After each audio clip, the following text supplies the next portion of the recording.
things, to ask how I was. I heard about that as well. So I want to say I'm extremely thankful, very grateful for that, and especially your prayers. Still on the road to recovery, but definitely doing better than I was 2 months ago. So it's just a progress, just a progressive thing.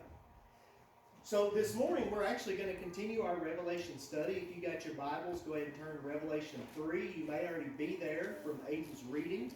Revelation 3 verses 1 through 6. We're going to be talking about Sardis today and the church that existed there. Now, let's read this and then we'll get into our study. To the angel of the church in Sardis write, He who has the 7 spirits of God and has the 7 stars says this, I know your deeds, that you have a name, that you are alive, but you are dead. Wake up and strengthen that which remains, which were about to die. For I have not found your deeds completed in the sight of my God. So remember what you have received and heard, and keep it. And repent, therefore, if you do not, I will come like a thief, and you will not know the hour which I will come to you. But you have a few people there in Sardis who have not soiled their garments, and they will walk with me in white, for they are worthy.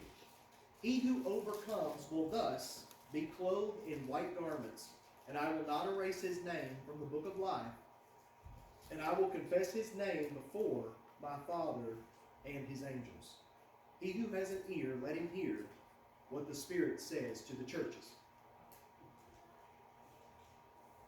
Now again, this is just a quick map for you guys to see kind of the area that we're talking about here. The 7 churches are located right there where modern day Turkey is.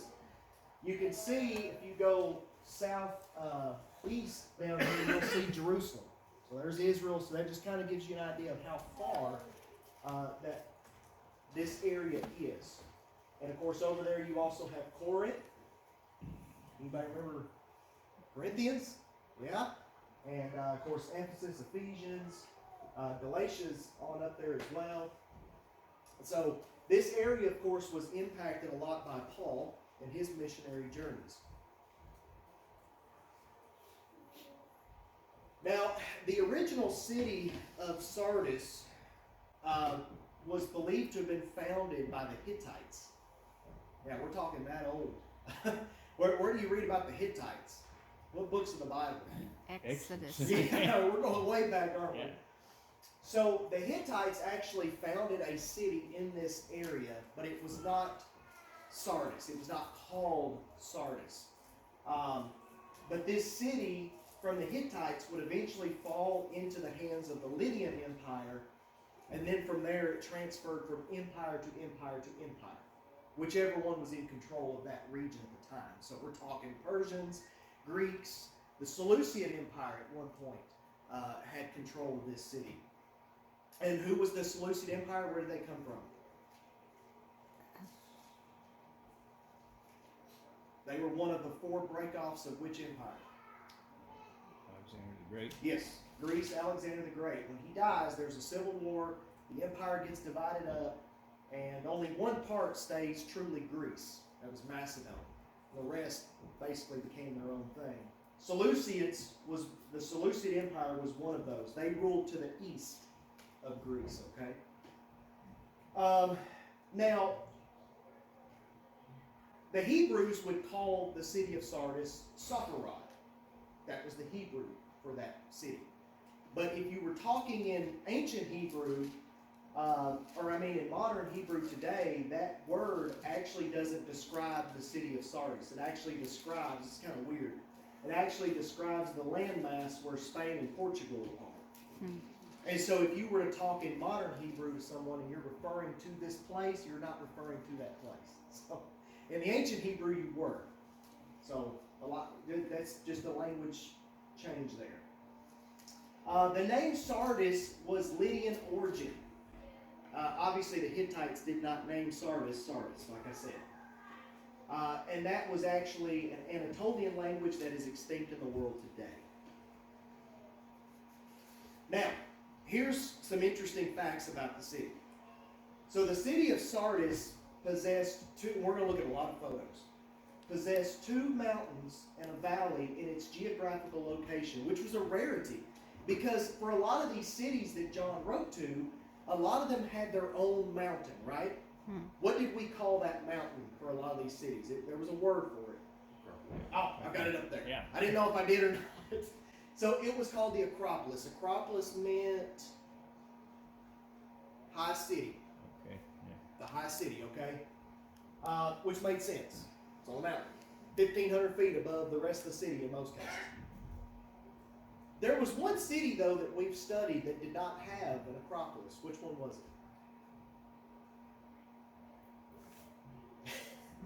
I didn't know we was having a test today. I've been out for a little bit. I Yeah. got to get a refresher. Thyatira. Thyatira was the one that did not have an Acropolis. They did not have a mountain for which a fortress sat. Ephesus, the Temple of Domitian rested on their Acropolis. Smyrna, the crown of Smyrna, right? We talked about that. There was reference to that with the goddess Kibla, who was. You remember she wore the crown that was a fortress. Yeah. And then the other city, Ephesus, Pergamum, or Pergamos. A lot of their city was built on their Acropolis, on this huge mountain. Along with all their palaces and their temples. Most of their temples were found there, or on the slope, where you find the Temple of Dionysus and the theater. Remember? But Thyatira did not have an Acropolis. But now we're back to another city that does. Except this city actually had enough where they could have had more than one if they wanted to. But they only had one that they called the Acropolis. This supported a fortress along with other buildings. Basically, this is where you kept the most important of the important structures, okay? And this was the last line of defense for you as a king or as your army, whatever. This is where you would flee to if all else fails. Or it looks like you're not going to be able to hold out, okay? But what was interesting about Sardis is they had another large mountain on the other side of the city.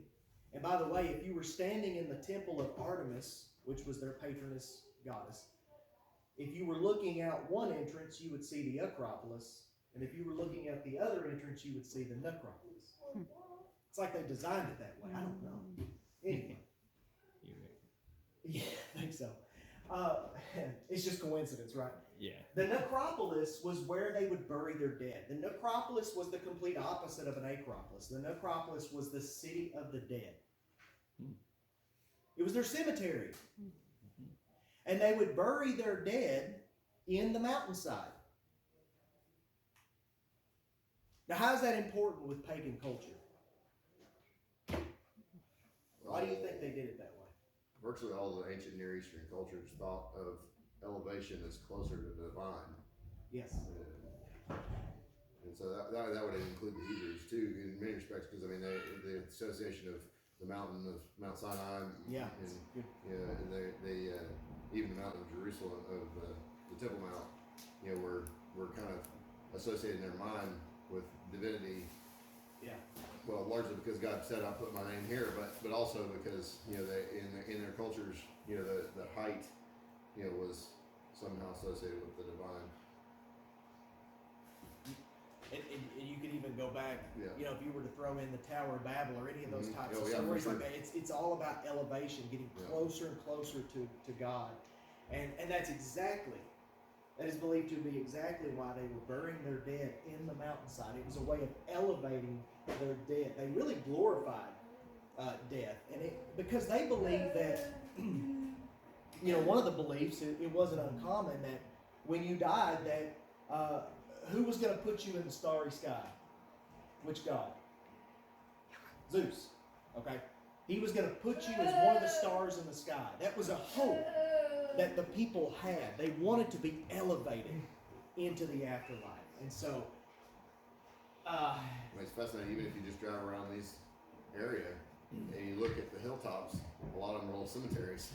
I mean, so we're not too far from that thinking ourselves. No, I think you find a lot of similarities between this time and now time, for sure. The city of Sardis actually boasted of a population of about 100,000 in John's time. That was about the population of Pergamum and I believe Smyrna. Now, Ephesus had a much larger I think it was like 200,000. It was much larger. Now, the city, as all these cities did, they had certain exports and imports that made them really rich. Okay? Now, Sardis had three major exports that made them very wealthy. Now, there was their agriculture. They were big on grain production. Now, Philadelphia, that we'll talk about next time, was even bigger into the grain production. Orchards, vineyards, purple dye, just like Thyatira, except they derived this dye differently. Instead of from like these little shellfish, these little snails, they derived it from like an oak tree that grew in that region.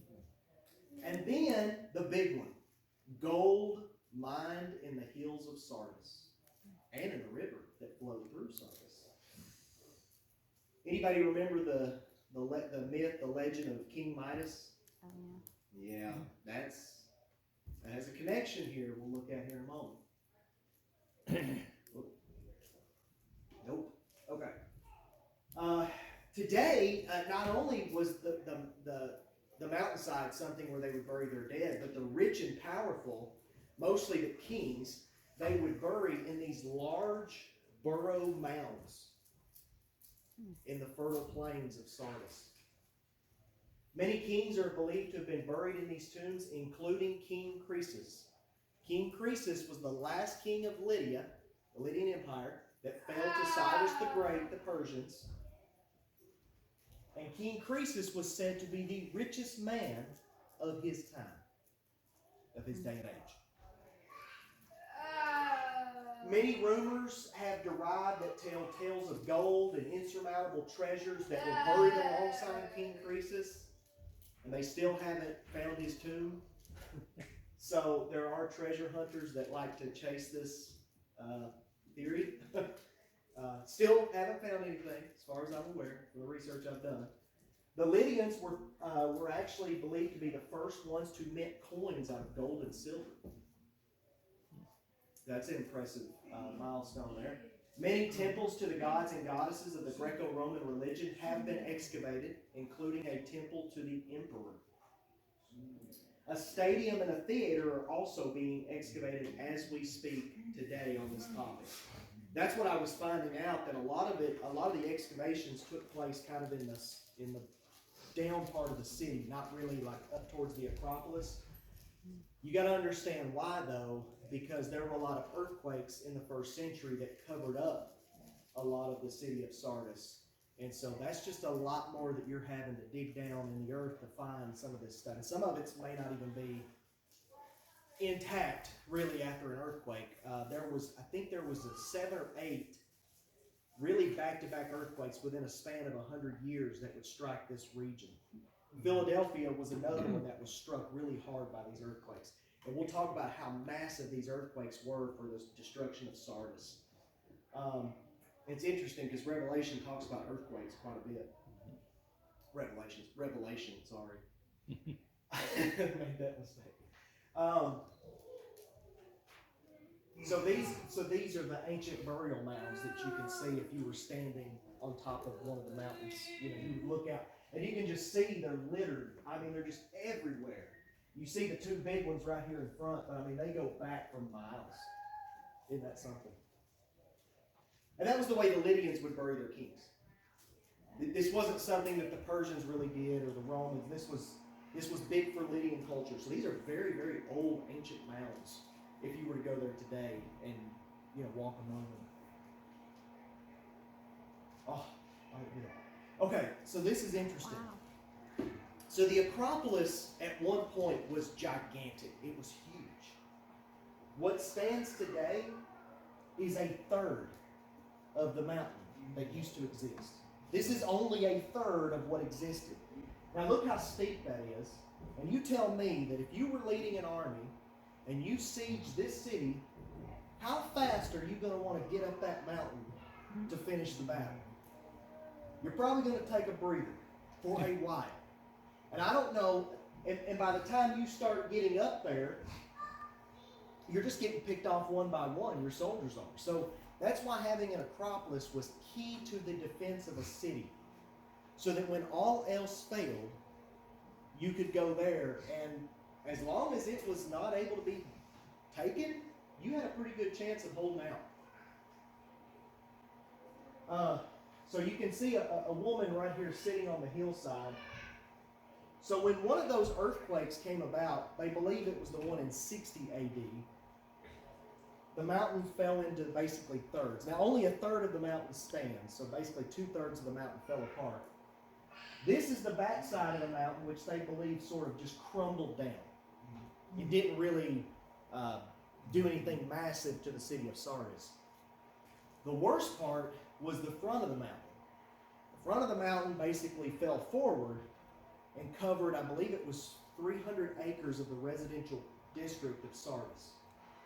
So that was a very horrible, tragic day for the people of Sardis, obviously. Now, here is the... Oh, we'll talk about that in a minute. So this is a bad picture, I'm sorry, but the Acropolis sat about 1,500 feet above the city, so very, very high up there. And as you can see, there are still ruins of the fortress wall that still remains to this day. There's one of the guard towers right there on the left. I don't know how that thing is still standing, but it's still standing. It may not be much longer, but it's still standing today. So, this is a drone picture, and look at how massive that mountain is. And so look how far down the modern city that's there today. Look how little those homes and buildings look.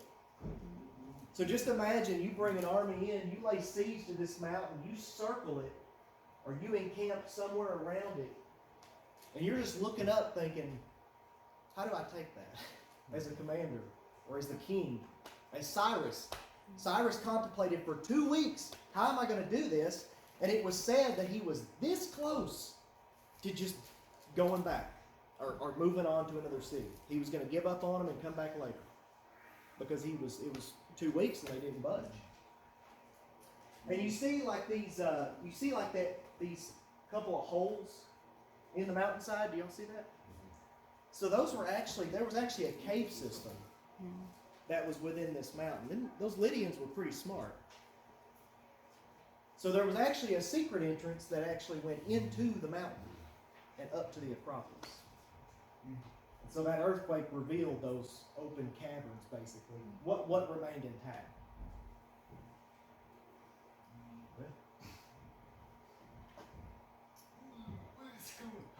And then, of course, the necropolis, we talked about that.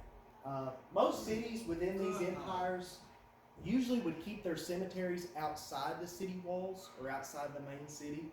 There were some that did have their cemeteries inside the city somewhere, but that was more rare. And very different from Sardis, who was burying their dead in the mountain. That was definitely unique. They did this to elevate their dead. It goes along with what Seth was saying, basically to the riches of the afterlife, get them closer to the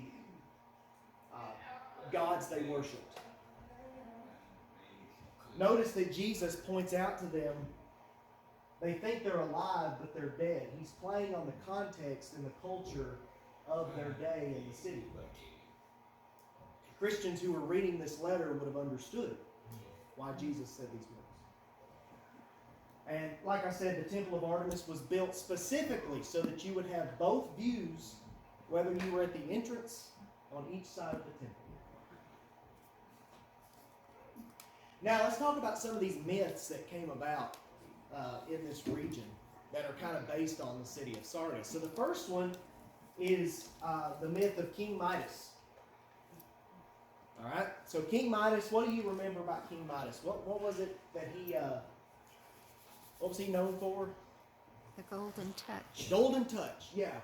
So in the late 1st century BC, a myth came about about the people of the region, among the people in the region, about a man that they named King Midas. And the myth goes, and there's different versions of this. This is one of the more accurate ones. So the tutor of Dionysus was the god of what? His temple was located in Pergamum at the base of the... Wasn't he the wine, the drinking Yes. god? He was the god of wine. He was the god of revelry. He was the god of theater and art. Now, the tutor of Dionysus, and basically this tutor was a mentor, someone who would have raised Dionysus from a babe into this adult god, okay?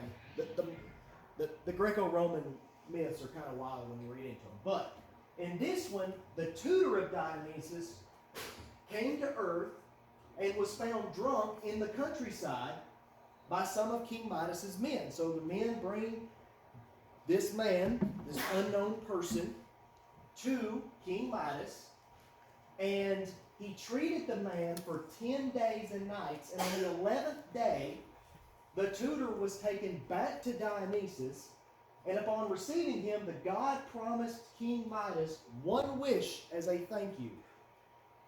Without much thinking, King Midas says, "I wish that everything I touched turned to gold." Then he realized the horrors of his wish as he realized that not only does he touch this and it turns to gold, but he can touch a person and they turn to gold, as he does with, I believe it was his daughter. Yes. Yeah. So he realizes his big mistake. And he goes back to Dionysus and he basically pleads with Dionysus, take this curse away. Dionysus says, okay. But in order to do that, you got to go down to this specific river, the Pactolus, and you must dip your hands in the water to wash away the gold. And so King Midas does that, and this is what it says in the myth. The gold virtue granted by the god as it departed from his body tinged the stream with gold, and even to this hour, adjoining fields touched by this ancient vein of gold are hardened where the river flows and colored with the gold that Midas left. And yes, if you were to go to this region and you were to pan in the river Pactolus, you will get gold flakes, more than likely. So that is where that myth comes about. Now that's not all. There was another one. Another myth, and this is actually argued possible fact, depending on who you talk to. This was surrounding the last king of Sardis, King Croesus. We already talked about him just for a little bit. We'll talk about his defeat in a minute. But in this story, King Croesus meets an Athenian wise man. A man from Athens, okay? Which was west of this area. And and he was known to be one of the 7 sages, 7 wise men of the ancient world. And after serving as a ruler of Athens for some time, he had become responsible for a lot of its laws, a lot of its policies. He stepped down as its highest official to travel the world. And among his travels, he comes to Sardis, the beautiful city of Sardis. And so King Croesus welcomes this Athenian wise man, and he takes him in. He basically just shows him all of his treasures and all of his wealth. And he says, now you tell me, since you've been all over the world, you tell me who is the happiest person you have seen. Guess what answer he was hoping to hear? You, King Croesus. That's not what he got. Instead, the wise man talked about,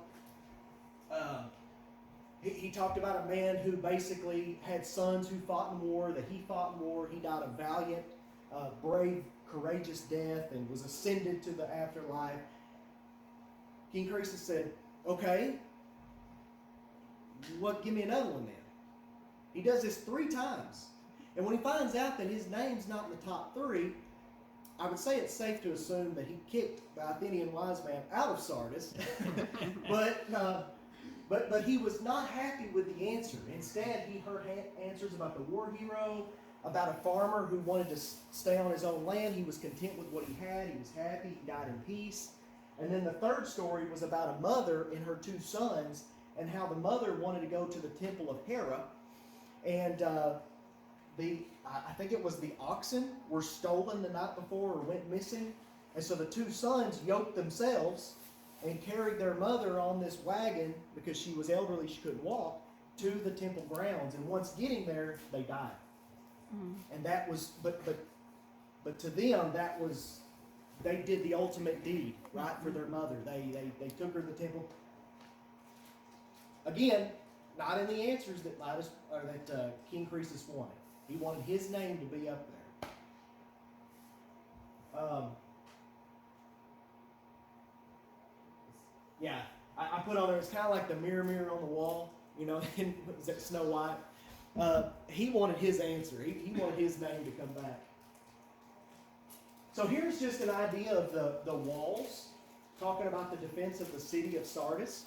The yellow dots was the wall that the Lydians had built. The red dots represent the expansion that the Roman Empire did when they owned the city. And you'll see they kind of boxed in this other region up here. And that is where they built this university / synagogue. I know. / because those two don't really go together. / public baths. All this was all in one compound. Okay? Again, that was kind of odd. And then there's the Temple of Artemis way outside the city walls. Okay? And there's the Acropolis, and the Acropolis is on the other side.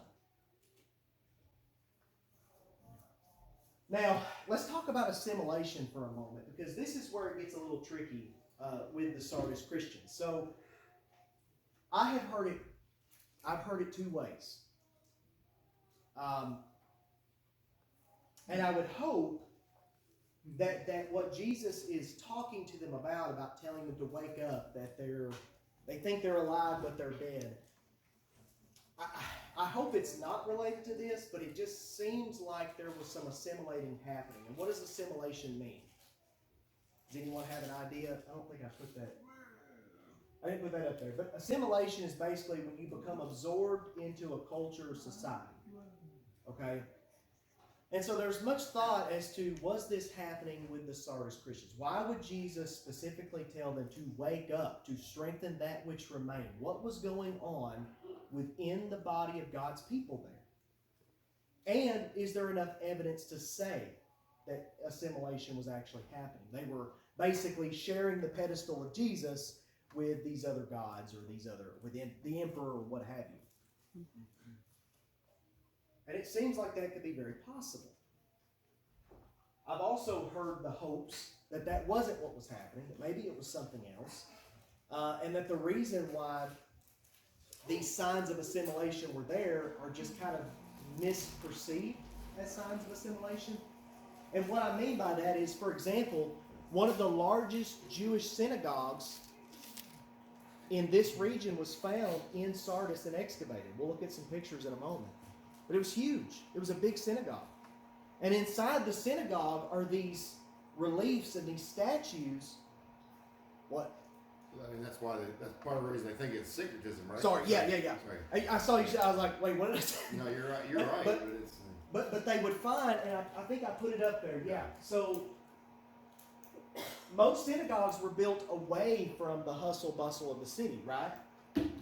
But this one was built kind of right in there. It was built within the same compound as the university, and the university was also called a gymnasium. In the huge courtyard, which would have been right outside the synagogue walls, you would have had mentors and their students doing certain athletics and other things. How? How were they dressed? Naked. In the nude. That was common. They glorified the body. The Romans were obsessed with, Greeks too, were obsessed with the human body.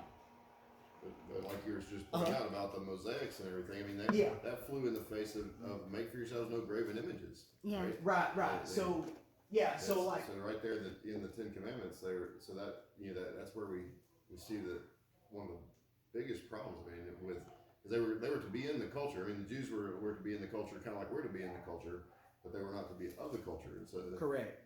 So to have that as part of their synagogue, to have it have all these graven images in the synagogue is thought to be strong evidence that they were falling into that assimilation or syncretism type thought. Yeah, and two, what's interesting about that is a lot of the Christian following. Where did a lot of that start?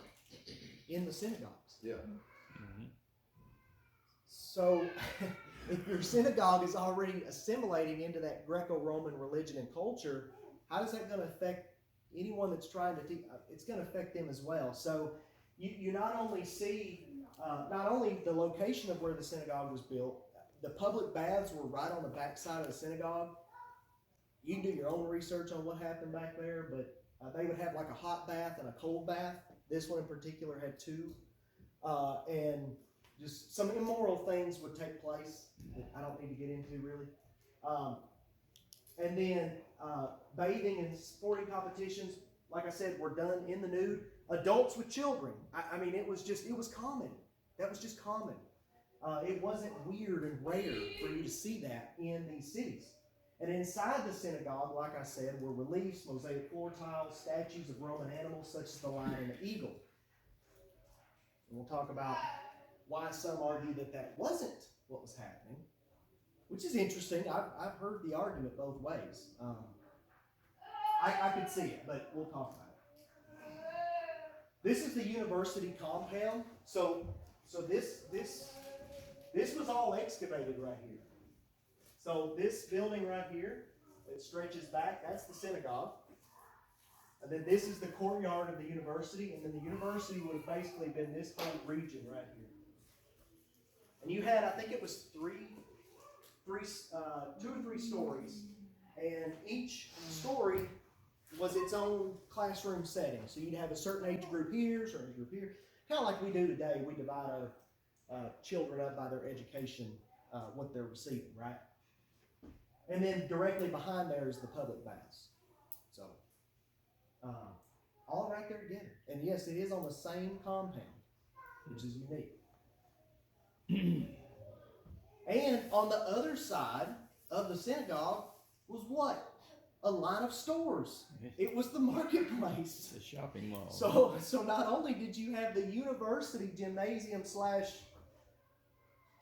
nude festivities going on over here, but on the other side of the synagogue, you had the hustle bustle of the shops. How wild do you think it was for these men to be able to go to the synagogues like that? I mean, it would have been quite the challenge, especially if you were trying not to assimilate into that culture like that. That would be difficult. This is a diagram. So when you first walk, there's the courtyard, over here on the right. The court, that's kind of like your foyer. There was this fountain. It was like this big urn-type fountain. And basically that's where you would wash your hands before you would go into the synagogue. You would cleanse yourself there, right? And it's so interesting. They actually had clay pipes that hooked up into that and ran water. It's amazing. Anyway. Then you had the main hall. See how big those columns were? And there's a person right there to give you a reference of how large it was. And then up towards the front, that's where your most important people would sit. That was your high and most honored men would gather there into those semicircle seats. Public baths are back there. And then right before you get to where the most honored would sit, you see this table and these two statues beside of it. That's those lions that were found in the temple. And on the side of that table are eagles. Well, those were two animals that represented the Roman Empire.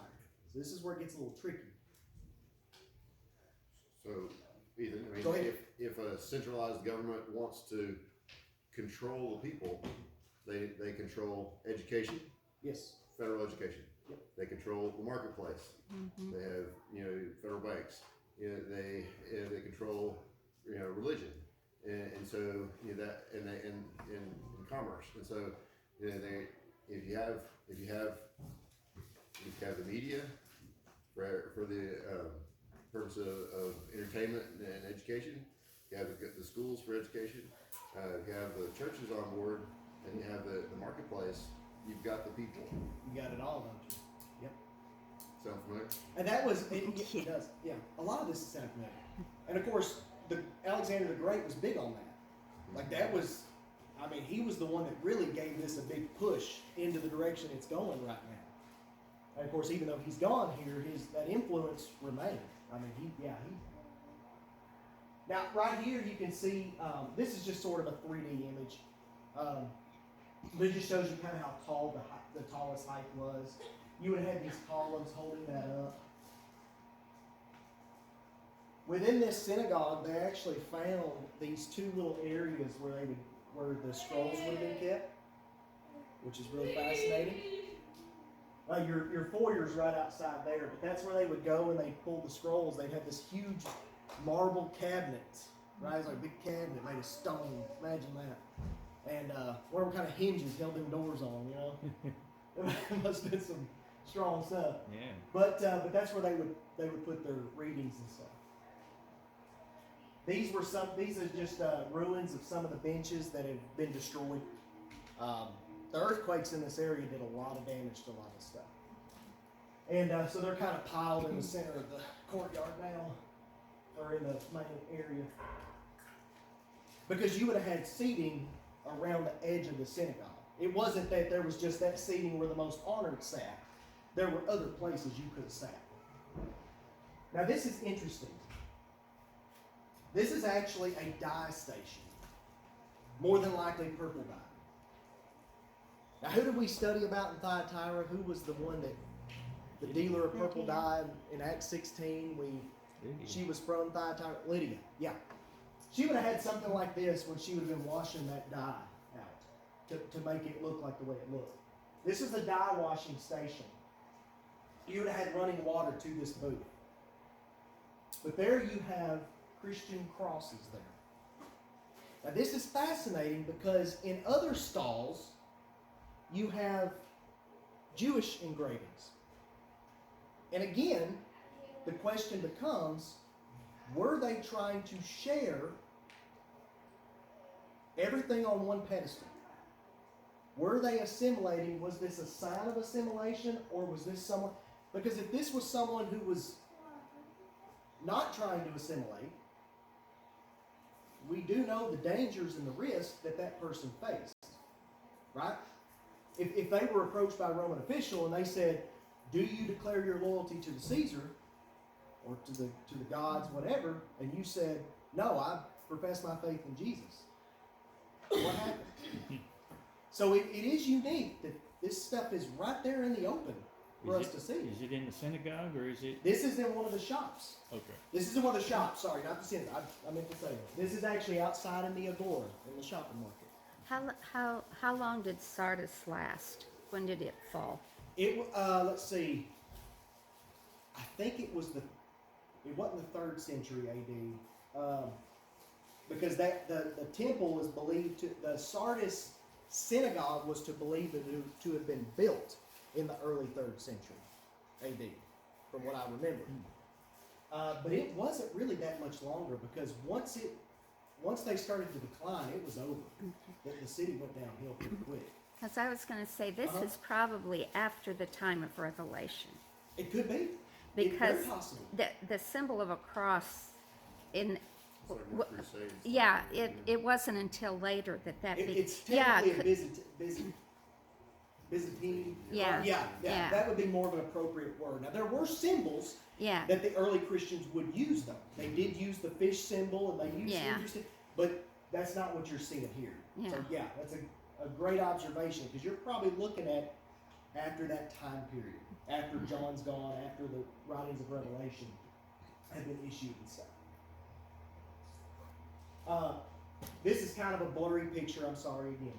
But there's your mosaic floor tiles, and you can see the walls. I mean, this would have been a very appearance-driven synagogue. This would have been just Really pretty stuff. Ornate, yeah.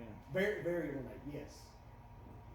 And actually, in all these reliefs they've got, there's actually like engravings of whoever the artist was.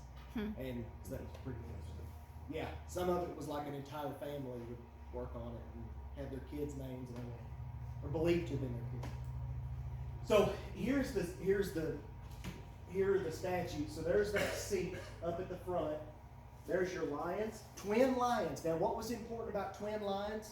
They were associated with the goddess Kibble. I made the mistake of calling her Sybil. It's Kibble. That's the pronunciation, the correct pronunciation of that goddess. And she was always pictured to be riding these twin lions, or at least had them leashed. Okay. And so it's interesting that these twin lions show up in the synagogue. Yeah. Now, you could argue assimilation and say, well, see, they were putting statues from these gods and goddesses in their synagogue. What would be the other argument? That the synagogue was used by somebody else after the Jews were run out of town. Either that, or they were basically taking stuff that also could be associated with God. Yeah. How is the lion associated with God? The Lion lion, of yeah. Judah. What about the eagle? Mount up on eagle's wings. Yes. Which one? Oh, mount up on Isaiah. eagle's Yeah. wings. So, again, it could have been used in either case. It's very hard to pinpoint that. And now you can see why. It's just a little more, when you get into it a little bit deeper. I think like Ray Vanderlaan, I was watching one of his films, and that's what he's like, I don't know which one, but these two are possible scenarios as to what was happening. And he does a much better job at kind of bringing that out than I did. But As strongly as at least traditionally, as Jews stayed away from any kind of image. true. That, I mean, it's hard to believe that's a synagogue. Yeah. Yeah, Because, very, very, very appearance driven, Yeah. for sure. This area in the middle is where like a pedestal would have stood. This is where your main speaker would have been speaking from. And then they believe too that marble bench, that's where perhaps text would be read as well to those who were sitting in the most honor. So let's talk about this real quick. So the fall of Sardis. Why is it important that Jesus says, wake up? And if you don't, I'm going to come to you like a thief. Is that not something that he says again? But he says a thief in the what? What time of day? Night. In the night. Why is that important for the Christians in Sardis to hear those words? Well, let me tell you. In 546 BC, when Cyrus the Great of Persia besieged the city of Sardis, King Croesus, the last king of Lydia, fled to the mountaintop, to the Acropolis. And while there, for 14 days, the Persian army waited. And while waiting, one of the Persian sentries watches as one of the soldiers leans over the wall and loses his helmet. His helmet clings and clangs all the way down the mountainside. And so the guard watches as he wonders, is he going to get his helmet? And as he's watching, he notices the guard disappears from the wall, reappears down where his helmet is, and then disappears again. What he had saw was he had witnessed the man come down through a secret entrance from the fortress down in the mountain, and then out at a certain location to grab his helmet. What a big mistake that soldier made by coming down the mountain to get his helmet. It must have been that important for the guy. Because that one move, that was it. And just like that, it got reported to Cyrus.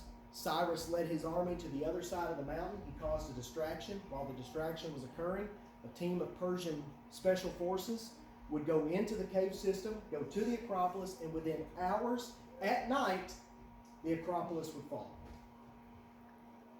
While anyone not on guard was asleep, as is normal in the middle of the night, unless you work night shift. Now, That would be embarrassing enough. But this wouldn't be the only time. Yeah. Later on, the Seleucids had control of this region. And Antiochus III was the king at that time. And his empire was so expansive that he actually had these certain men that were controlling certain areas that he couldn't really control. And Sardis was one of them. So he wanted his cousin, Achaeus, to sub-rule for him. Substitute ruler, okay? Well, instead of doing that, because apparently you can't trust even your own family back in this time, Achaeus says, I am king of Sardis. Well, you know where that's going to go. So Antiochus III hears about it. He marches to Sardis. Achaeus hears about it, and he flees to the Acropolis with his family and some others. This time, instead of the helmet story, the city would fall again, except this time the guards were watching as there was a certain area of the wall where these vultures would come down and roost. Now, the reason there were vultures there is because they were throwing bodies over the wall. So probably those who had succumbed to war wounds, those who were getting sick. You couldn't take them out and bury them, not in the mountainside too either. So you had to toss them over. And as they tossed them over, they theorized that if there were guards there, the vultures wouldn't roost. So based on that theory, they were correct.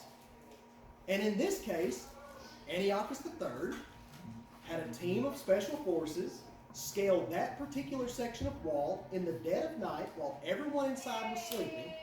And guess what? The Acropolis fell within a matter of hours, in the middle of the night, once again. So Jesus says, you need to wake up because I am going to come to you like a thief in the night. And you won't know when I'm coming. Those guys had no idea they were going to be captured. They felt safe. They felt awesome at the top of that Acropolis. Wouldn't you? Invincible, yeah. Wouldn't you? I mean, we saw how high that was. We saw the defenses of the fortress. No way anybody's going to get up there. But in both instances, the city fell. The ruler fell in both of those instances as well.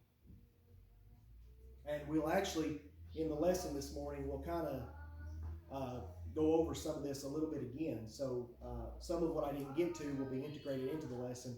But what we'll do next time, since we are out of time, is we will finish this, because this lesson was actually a big lesson. So we're only about halfway through. So we've only studied the first 2 verses. So we've got a lot on Sardis. There's a lot of info there. So be with us again next month, and we'll finish this study. We'll talk about the Temple of Artemis, and just for the lesson's sake, later, read the last 3 verses, verses 4 through 6. And you'll see a passage where Jesus says that there are a few of you who've not soiled your robes, your clothing. There is an important reference to that, because the people in their worship of Artemis, they would gather in the city center, and they would be dressed in these pretty white robes. And when they would parade up to the Temple of Artemis, as was tradition once a year in March, when they got to the temple grounds, the temple priest would come out and say, okay, paraphrasing, let's begin the castration ceremony. Yikes. And there were those that were drunk enough or loyal enough to the goddess Artemis to make that ultimate sacrifice. And the rule was that if you received their blood on your robe, that blessing of Artemis was passed on to you. There's a reason that Jesus talks to the Sardis Christians different than he does the Ephesian Christians, than he does those at Pergamum. He was playing on their culture, their history, and that context. Thank you for your attention. Wow.